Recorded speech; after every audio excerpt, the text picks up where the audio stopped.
But each show tends to have its own personality that will almost always dictate process on some level or another. Yeah. So writing Kablam was very different, say, than writing Five Things is very different by necessity than the Choose Your Own Adventure piece that we did. And so we sort of seem to realize that, I think, somewhere in the beginning, where you start to say, oh, it's this kind of show, and then it just kind of happens that way. It's like, oh, we write this all on stage as we do it, or oh goodness, this one's going to take some math to work all of this out, and that's going to happen away on a table somewhere, and you figure what that is, and maybe write some pieces separately, bring it in, see what the group can expand on. So each show seems to have its own method. Well, that one time we had come in, we were going to open the Invisible Space Castle of Despair. It was the Sunday, I think, before we opened, and we came in to find the stage cut into pieces and moved to the other side of the room, and then this stage was maybe gone, this side, and so we opened, what? The soundboard. What happened with the soundboard in Souvenir? Yeah. Yeah. It's like, oh, great, it's where it should be, but we built the whole show so we can operate from the stage. But we didn't tell anybody that. It's our own fault. Right. And of course they were like, oh, calm down. We're going to move the stage back. You're fine. But what that did for us was create another interesting possibility, another interesting challenge, to where we said, okay, what happens if we do break the stage apart? Yeah. And Shadow of the Hawk. Built Shadow of the Hawk for that. And Slant. We did that with Slant too. Yep. We stacked. Yep. More than one show where we have built sequences of the show just by playing with a prop, some kind of object, just relating to it physically in as many different ways we can think of. And similarly, when we did Slant, we laid out a bunch of pieces of paper.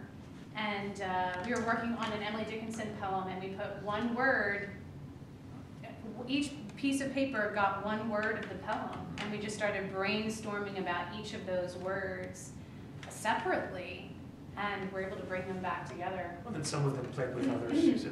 These two kind of go together. I've been interested in fairy tales. I've always loved fairy tales, but I don't know. I pitched the idea of fairy tale several years ago. A couple of years ago, before all these new TV shows. But we started to get more into blues a little bit, and our country may still poke its head in from time to time, but we started to discuss it more as blues and what that could mean up against the fairy tale idea, and how we could structure that around, again, somebody being a little bit out of place. And also I should mention something about the process that frequently happens with the Petomane. We have a deadline of sorts. It requires a title.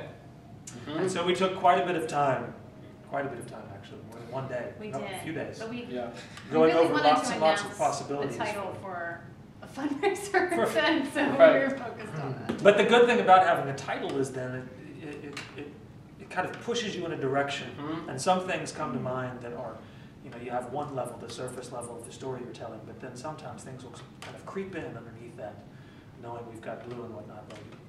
And so we still, after our brainstorming session, weren't solid on anything, so we went to emailing stuff back and forth and around until finally, was it 6:30 of the night that we were supposed to make the announcement, we had confirmed the title, Once in a Blue Moon. I like it. I do too. And I feel like I should also say, the idea of fairy tale is very much Le Petomane's fairy tale. It's not meant to be a children's production, but a Le Petomane production.